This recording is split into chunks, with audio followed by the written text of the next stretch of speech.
The broken message, the research vessel. Stellar echo drifted through the cosmic void like a silver needle threading through black fabric. Commander Lixa Voss stood on the bridge, her tall, elegant frame silhouetted against the viewing port that showed the endless expanse of stars. Her people, the Zephyrians, had been exploring the galaxy for centuries, always seeking knowledge, always approaching the unknown with open minds and peaceful intentions. Lixa's crystalline blue skin caught the soft light from the control panels, and her large, intelligent eyes reflected the wonder she still felt after decades of space exploration. The Zephyrian Alliance had built their entire civilization on the principles of scientific discovery and diplomatic cooperation. They had never encountered a species that didn't eventually welcome their friendship and shared pursuit of knowledge. Commander called Dr. Kren Thale from his station, his voice carrying the musical tones characteristic of their species. "We're detecting some unusual stellar phenomena in the system ahead. The gravitational readings are fascinating. There appears to be a stable planetary system with at least one world showing signs of advanced civilization." Lixa turned toward her chief scientist, a brilliant researcher whose passion for discovery had driven the Stellar Echo to explore the furthest reaches of known space. Kren's silver hair gleamed as he bent over his instruments, his fingers dancing across holographic displays that showed complex astronomical data. "Civilization?" Lixa asked, moving closer to examine the readings. "What kind of technological signatures are we detecting?" "Electromagnetic emissions consistent with radio communications, orbital installations, and what appears to be a significant spacefaring capability," Kren replied, his excitement evident. "Commander, this could be our first contact with an entirely new species. The possibilities for scientific and cultural exchange are enormous." Navigator Jess Morrow, the youngest member of their crew, looked up from her position with wide eyes. This was her first deep space expedition, and the prospect of discovering a new civilization filled her with both excitement and nervousness. Her green-tinted skin showed the flush of anticipation that was common among young Zephyrians when faced with new experiences. "Should we prepare the standard first contact protocols?" Jess asked, her voice barely containing her enthusiasm. "Not yet," Lixa replied thoughtfully. "Let's observe from a safe distance first. Every species deserves to be approached with respect and caution. We'll study their communication patterns and try to understand their culture before making any direct contact." The Stellar Echo continued its approach toward what the inhabitants called the Sol System, though the Zephyrians didn't yet know that name. As they drew closer, their sensors began picking up more detailed information about the third planet from the system's star. The readings showed a world teeming with life, covered in vast oceans and continents with clear signs of an advanced technological civilization. "Commander," Kren called out, "I'm detecting some interesting anomalies in their communication networks. They seem to use a variety of electromagnetic frequencies, and their orbital infrastructure is quite impressive for a single-world species. They have permanent installations on their moon and several other planets in their system." Lixa nodded, approvingly. "A species that has spread beyond their homeworld shows vision and determination. These beings could become valuable partners in our exploration of the galaxy." But as the Stellar Echo entered the outer regions of the Sol system, disaster struck without warning. Deep within the ship's engine core, a microscopic flaw in the crystalline matrix that powered their faster-than-light drive finally reached critical stress. The flaw had gone undetected through thousands of light-years of travel, growing slowly with each jump through hyperspace. The explosion shook the entire vessel, throwing everyone on the bridge to the deck as emergency lighting bathed everything in an ominous red glow. Alarm systems screamed warnings in the melodious Zephyrian language as critical systems began failing throughout the ship. "Report," Lixa commanded as she pulled herself to her feet, her diplomatic training helping her maintain composure even in crisis. "Main drive is completely offline," reported Chief Engineer Vex from the engine compartment, his voice crackling through damaged communication systems. "We've lost primary power to most ship systems, and the hyperspace motivator is completely destroyed. Commander, we're not going anywhere without major repairs, and we don't have the parts or facilities to do the work ourselves." Lixa felt her heart sink. The Stellar Echo was stranded in an unknown system, far from any Zephyrian space or allied civilizations. Their only hope lay with the unknown species that inhabited this system, the beings whose world they had been so excited to study just moments before. "Can we establish communication with the local inhabitants?" she asked Kren, who was working frantically at his damaged console. "I'm trying, Commander, but the explosion damaged our primary communication."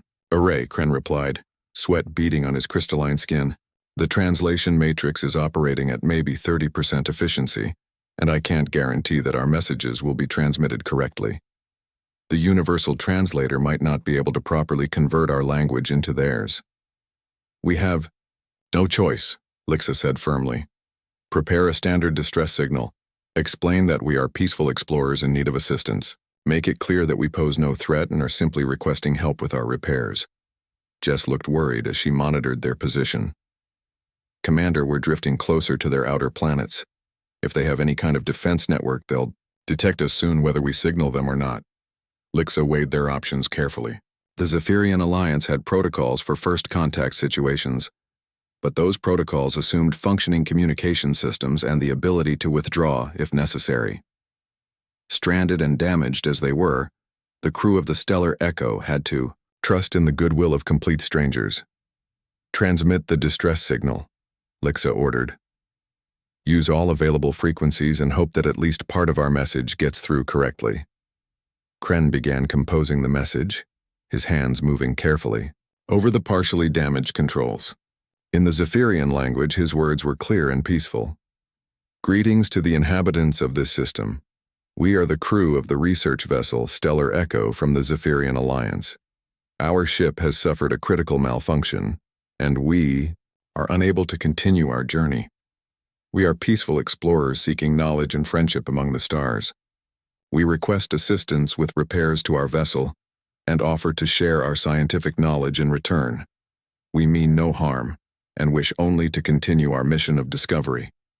But as the message passed through the damaged translation system, electronic errors began corrupting the transmission. Words were substituted, meanings changed, and context was lost. The phrase research vessel became assault ship. The word assistance transformed into surrender. Most critically, the statement, "We mean no harm," was converted into, "We bring destruction." The corrupted signal shot through space toward Earth, carrying a message that bore no resemblance to Lixa's peaceful intentions. What had started as a call for help was about to be received as a declaration of war. Meanwhile, on Earth, Admiral Sarah Chen was reviewing routine defense reports in her office at the Terran Space Command headquarters. A career military officer, with steel gray hair and sharp, intelligent eyes, she had spent 30 years preparing Earth's defenses for the theoretical possibility of hostile contact with alien species. She had always hoped that humanity's first encounter with extraterrestrial intelligence would be peaceful, but her job required her to be ready for the worst-case scenario. When the alert came through, Admiral Chen was drinking her evening coffee and reading reports from the Mars colonies. The communication officer's voice cut through the quiet of the command center like a blade. "Admiral Chen, we have an urgent priority signal from Deep Space Monitoring Station Alpha 7. They're reporting first contact with an alien species." Admiral Chen set down her coffee cup with deliberate calm, though her pulse quickened. "Patch me through to Alpha 7 immediately." The main screen in the command center flickered to life, showing Commander Rodriguez at the Deep Space Monitoring Station. His face was pale, and his voice was tense. "Admiral, we intercepted a transmission from an unknown vessel in the outer system.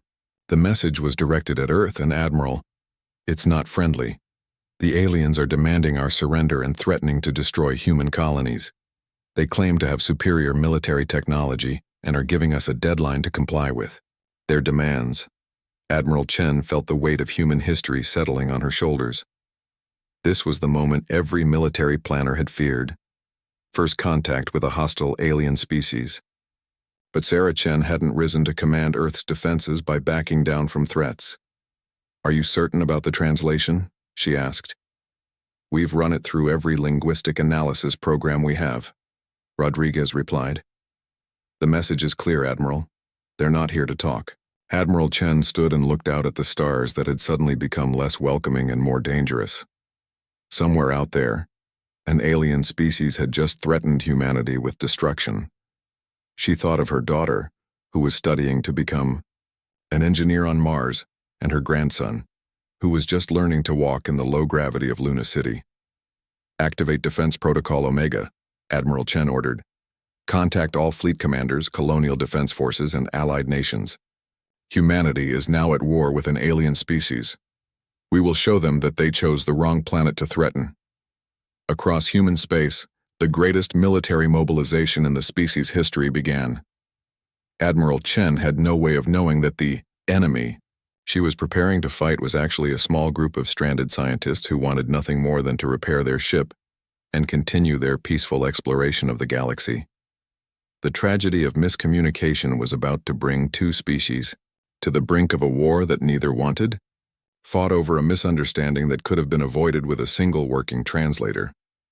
When misunderstanding meets reality, within 12 hours, the space around Earth transformed into the largest military staging area in human history. Admiral Sarah Chen stood in the command center of the battleship Indomitable, watching as hundreds of vessels took their positions in a formation that stretched across thousands of kilometers of space. The human response to the perceived alien threat was swift and overwhelming. Every available warship had been recalled from patrol duties, mining operations, and scientific missions. The massive dreadnought carriers formed the backbone of the fleet, their hulls bristling with missile, launchers, and energy weapons.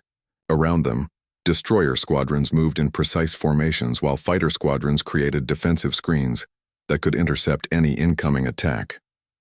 "Fleet status report," Admiral Chen commanded. Captain Marcus Rivera, her tactical officer, consulted his holographic display. 473 vessels in attack formation, Admiral.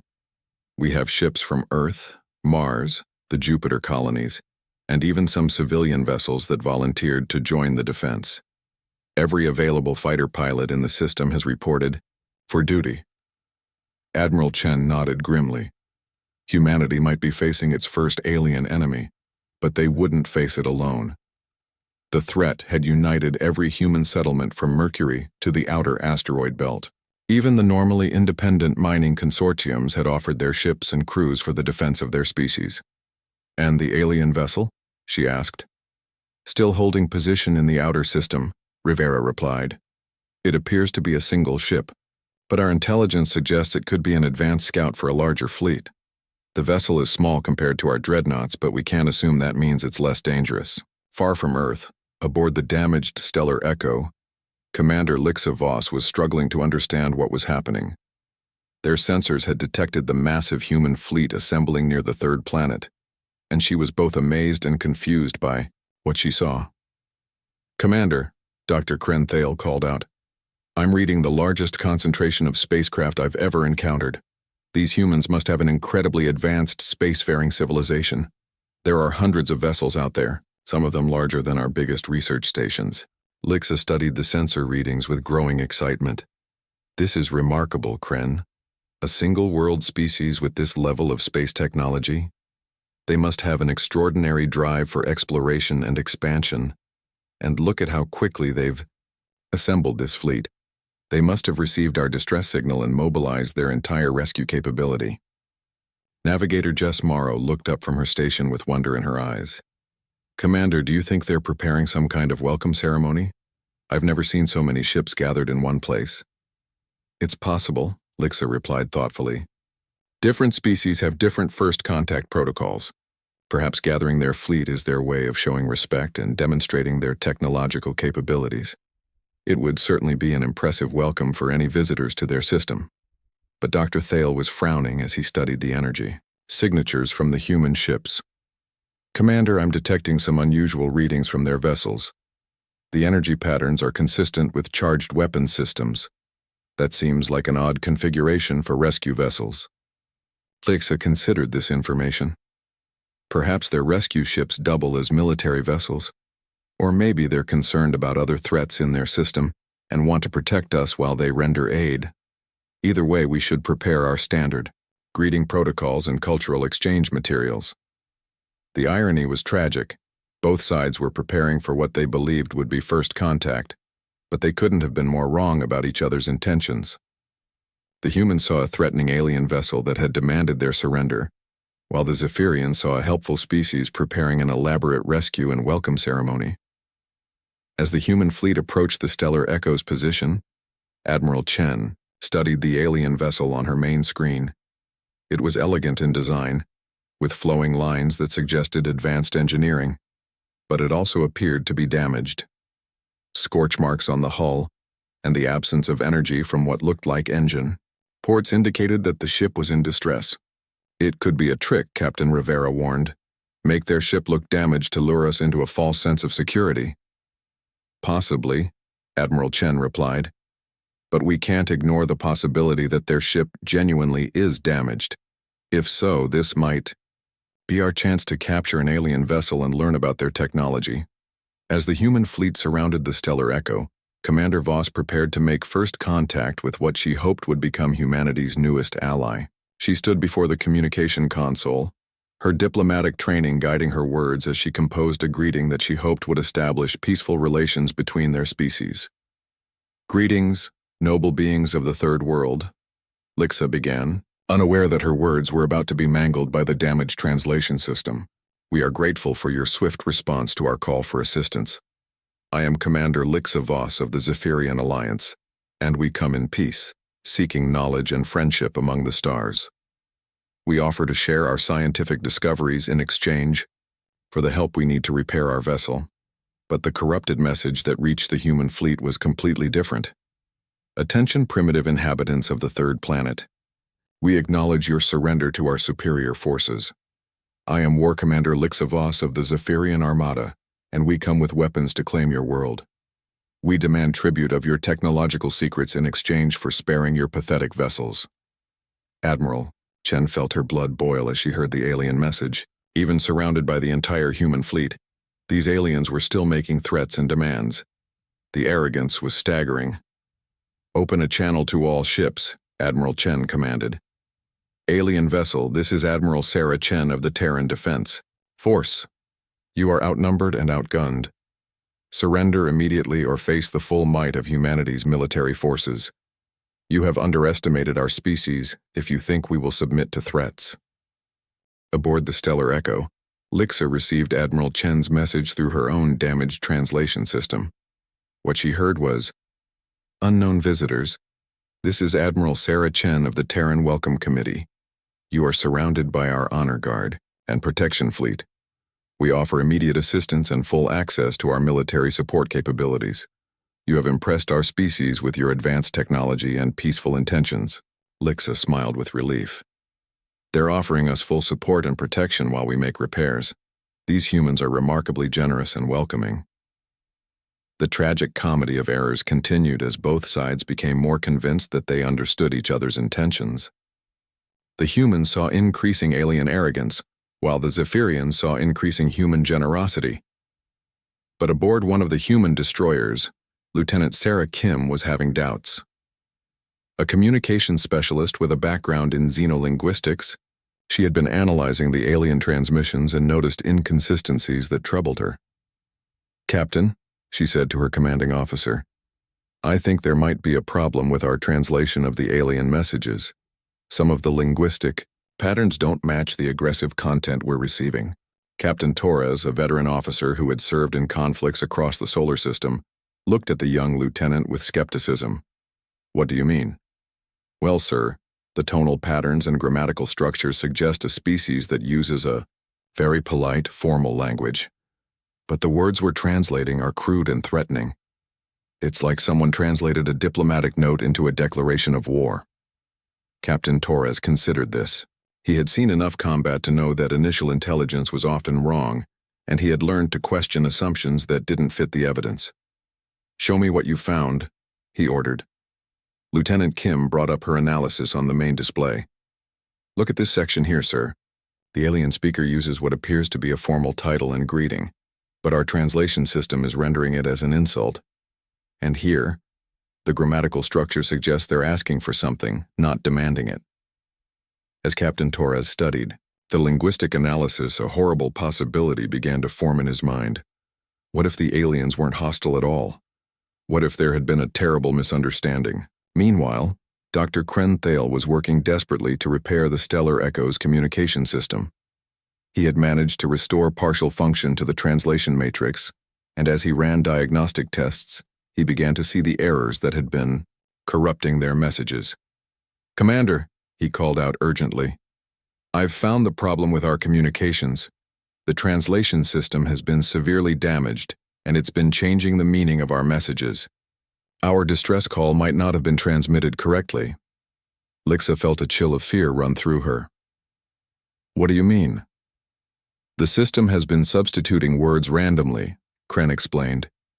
"Words like peace might be translated as war, or help might become attack. Commander, we might have sent these humans a completely different message than what we intended." The full horror of the situation began to dawn on both species simultaneously. Captain Torres was relaying Lieutenant Kim's analysis to Admiral Chen, while Commander Voss was learning that her peaceful first contact message might have been received as a declaration of war. "Admiral," Captain Torres's voice crackled through the fleet communication system, "we may have a serious problem. Our linguistics officer believes the alien messages may have been mistranslated. The linguistic patterns suggest a peaceful, diplomatic species, not a military threat." Admiral Chen felt the weight of command pressing down on her. If Captain Torres was right, she had just mobilized humanity's entire military force against a group of stranded explorers who needed help. "Can you confirm this?" she asked. "We need more data, Admiral, but the evidence is compelling. I recommend we attempt to establish clearer communication before taking any aggressive action." At the same moment, aboard the Stellar Echo, Dr. Kren was making a breakthrough. He had managed to isolate the translation errors and create a patch that might allow them to communicate more clearly. "Commander, I think I can send a clear message now," he reported. "The translation matrix should work properly for at least a few minutes." Lixa knew this might be their only chance to prevent a catastrophic misunderstanding. She carefully composed a new message, choosing her words with the precision of a diplomat and the desperation of someone trying to prevent a war. "Admiral Chen," she transmitted, "there has been a terrible mistake. We are not a military force. We are peaceful scientists whose ship was damaged while exploring your system. Our communication equipment was corrupted, and our messages were not transmitted correctly. We need help repairing our vessel so we can continue our journey. We mean no harm to your people, and wish only to learn about your remarkable civilization." This time the message transmitted clearly. On the bridge of the Indomitable, Admiral Chen heard Commander Voss's words and felt the enormous relief of a crisis averted. The alien voice was gentle, cultured, and obviously desperate. Nothing like the threatening messages they had received before. "Commander Voss," Admiral Chen replied. "This is Admiral Chen. We received your earlier messages as threats against Earth and our colonies. I believe we have both been victims of a serious communication error. Are you truly in need of assistance?" "Yes, Admiral," Lixa replied, tears of relief flowing down her crystalline cheeks. "We are explorers from the Zephyrian Alliance. Our ship suffered an engine failure, and we sent what we thought was a distress call. We are scientists, not soldiers. We have never even seen a war." Admiral Chen looked around her bridge at the faces of her crew. The relief was visible, but so was something else: admiration. In the span of 12 hours, humanity had demonstrated that they could mobilize an overwhelming military force to defend their species, and they could also choose mercy and understanding when they discovered their mistake. "Commander Voss," Admiral Chen said formally, "on behalf of humanity, I apologize for the misunderstanding. We would be honored to assist with your repairs and to learn about your people. Welcome to the Sol system." As the two fleets stood down from battle stations, both species realized they had learned something important about each other.